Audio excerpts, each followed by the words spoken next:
satu, setelah saya di Sukra, saya mau sholat asar, ya. Saya mencari masjid dulu sambil jalan, warna putih, yang saya tahu pasti bukan kaos saya. Dan karena memang udah dari jauh udah kelihatan ada mau dua gitu, dan di situ ada rumah yang saya belum tahu kalau itu bengkel atau apa. Ada spanduknya apa baliho besar nomor paslon tersebut, ya. Karena dia dua-dua, dia ke tengah, ya kan, dua-dua gitu. Otomatis saya turun, berhenti, saya turun. Ini harus kasih pelajaran. Saya pengen tahu siapa ini. Bener nggak sih kayak gitu? Saya turun, saya bilang ini maksudnya apa dua-dua? Memang ada yang kampanye di sini.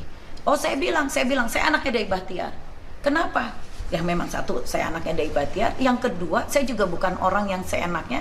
Saya masih Bupati Indramayu, SK saya sampai 2026 masih Bupati Indramayu. Tanggal 25 November saya masuk lagi kerja lagi menjadi Bupati Indramayu sampai nanti pelantikan di bulan Februari 2025 insya Allah. Kan seperti itu. Saya tidak mau kalau di situ terjadi apa-apa atau masyarakat diajak atau terprovokasi. Dan yang paling mengerikan buat saya adalah apa? Jika mereka dua itu langsung menabrakkan dirinya di mobil saya bisa diskualifikasi dan saya bisa diperiksa. Kok nabrak? Aduh, berarti apa? Kampanye-kampanye ini buat saya gagal. Nah ini siapa? Siapa yang menunggangi seperti ini? Mohon maaf buat paslon 2, khususnya Luki Hakim, mantan wakil bupati saya tegas di sini. Saya pernah ajak bicara Anda, ya kan? Bagaimana untuk pemerintahan ini, yuk kita bekerja sama dengan baik. Saya sampaikan begitu. Tapi Anda tidak mau dan Anda bilang bahwa siap untuk berjalan sendiri-sendiri saja. Saya tidak tahu maksud Anda untuk mundur. Jika Anda punya masalah pribadi, ayo sama-sama selesaikan, ketemu sama saya. Jangan hancurkan Indramayu yang sedang membangun dan jangan memprovokasi masyarakat Indramayu dan tidak perlu Anda menjelekkan saya karena Anda datang ke Indramayu adalah dibayar oleh saya. Itu aja. Tapi untuk mendamping saya. Ada intimidasi nggak Bu kemarin itu, kejadian kemarin di Sukra itu? Tentang intimidasi, maksudnya ke saya atau ke saya? Nggak ada. Tapi dia benar-benar ada salah satu, mungkin namanya yang Sodikin, saya yang bertanggung jawab. Saya bilang, oke. Saya bilang, kalau Anda bertanggung jawab, maksudnya apa ini dikumpulkan seperti ini? Kan tidak ada kampanye 02 di sini. Ayo baik-baik, saya bilang. Saya nggak mau, saya telepon Kapolres, Pak Dandim, Bawaslu, langsung ketua Bawaslu saya telepon. Saya tidak mau ada kejadian seperti ini itu. Dan saya tahu-taunya di situ kita temukan adanya miras. Dan ternyata saya dapat WA, ada yang mengatakan bahwa masyarakat di situ sepertinya dari siang ada yang namanya, kalau saya sebutkan namanya Sodikin dan Sarkam, saya tidak tahu seperti apa. Jangan sampai nanti, wah ibu menjelek-jelekkan nama. Tidak, itu ada WA bahwa memang sudah ada pengkondisian dari siang. Sekarang saya sudah serahkan kepada pihak berwajib dan Bawaslu untuk diproses selanjutnya. Yuk kita berdemokrasi yang baik, ya kan? Untuk kedepannya, monggo silakan rebut hati masyarakat itu adalah dengan visi misi yang baik, tidak perlu menjelekkan siapapun. Masyarakat tidak perlu dibebodoh lagi, masyarakat perlu diberitahukan visi misi ke depan. Kalau merasa mampu, ya silakan sampaikan, ya enggak? Kita sama-sama, jangan merasa ketakutan, wah Bu Nina petahana yang programnya sudah jelas semuanya, sampai memberikan BPJS dipelintir, apa dipelintir, sampai ini pun dipelintir. Saya bilang yuk kita semuanya mempunyai hati yang legowo, mempunyai hati yang baik. Yuk kita memang kalau memang bahasanya ini adalah pertempuran dengan cara yang baik. Itu aja. Kasihan masyarakat. Itu dari kalau saya. kayak kemarin itu infonya ada penghadangan terus ada yang ngebrak mobil itu gimana? Benar? Menghadang.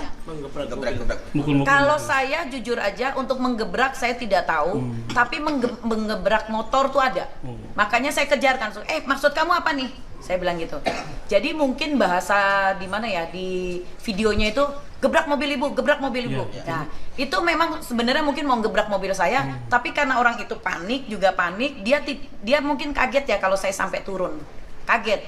Saya cuma satu, saya turun karena saya harus menghentikan. Kenapa? Kalau sampai ada yang loncat, tau-taunya pura-puranya ketabrak mobil saya, yang resiko saya.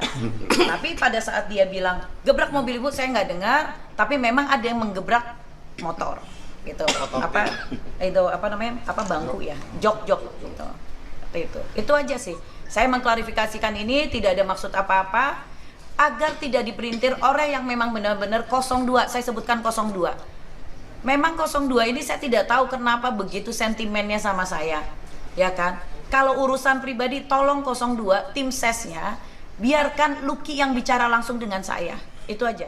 Menurut saya ini sebenarnya satu narasi yang merugikan paslon nomor 2, yaitu saya dan Pak Saifuddin, karena dinarasikan bahwa rombongan Bupati Nina Agustina dihadang oleh orangnya Lucky Hakim, gerombolan, seolah-olah ada, jadi dibuat framing seolah-olah ada sekelompok preman, gerombolan preman yang berkaos Lucky Hakim dan orangnya Lucky Hakim menghadang Bupati Indramayu yang iring-iringan untuk ketemu sama masyarakat. Menurut saya itu adalah satu kebohongan besar. Pertama, dilihat dari video ini adalah sebuah fakta. Tidak ada penghadangan.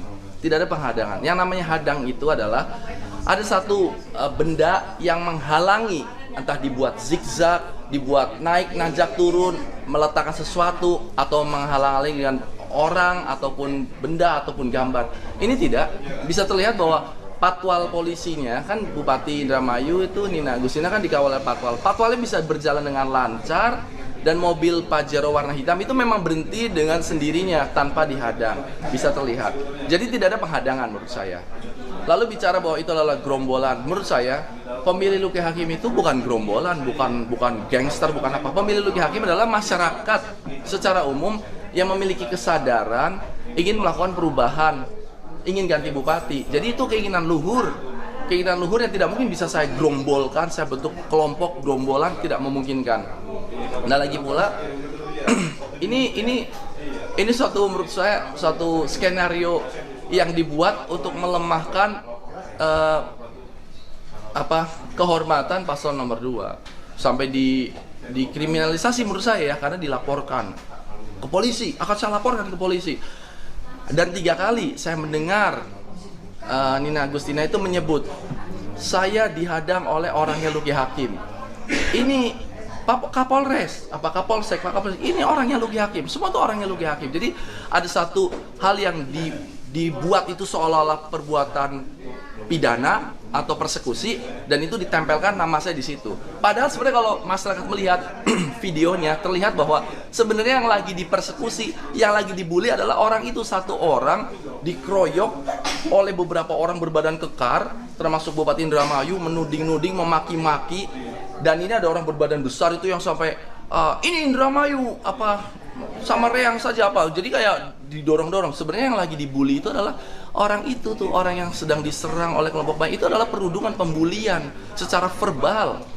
Dan yang sangat disayangkan adalah bahwa orang itu adalah orang Indramayu, berKTP Indramayu, yang mana orang itu adalah pembayar pajak, yang pajaknya dipakai untuk membeli mobil yang dipakai sama bupati, menggaji polisi yang awal, menggaji camat-camat. Saya melihat ada beberapa camat itu yang ikut jadi rombongan itu. Ada kan videonya. Camat-camat itu dibayar oleh orang yang sedang dimaki-maki itu untuk melayani rakyat sebagai ASN, bukan sebagai petugas partai, bukan sebagai tim sukses, bukan sebagai kacung-kacung politik yang ngikutin kemana-mana. Nggak boleh sebenarnya. Ini sudah pelanggaran yang luar biasa. Pertama, memfitnah saya, membawa nama saya, karena disebut nama saya secara verbal 3 kali nama saya disebut di situ. Lalu ada ASN yang ikut ada di situ juga. Lalu kita mesti lihat juga itu mobilnya itu dibeli pakai uang siapa? Itu uang orang yang dirudung itu, uang orang yang lagi maki-maki, yang dimarah-marahin itu dipakai buat membeli bajunya bupati, membeli kendaraan bupati, bahkan untuk makan minumnya bupati itu dibeli pakai uang orang yang lagi tunjuk-tunjuk. Jadi maksud saya, ya Allah, cobaan apa lagi nih untuk masyarakat Indramayu?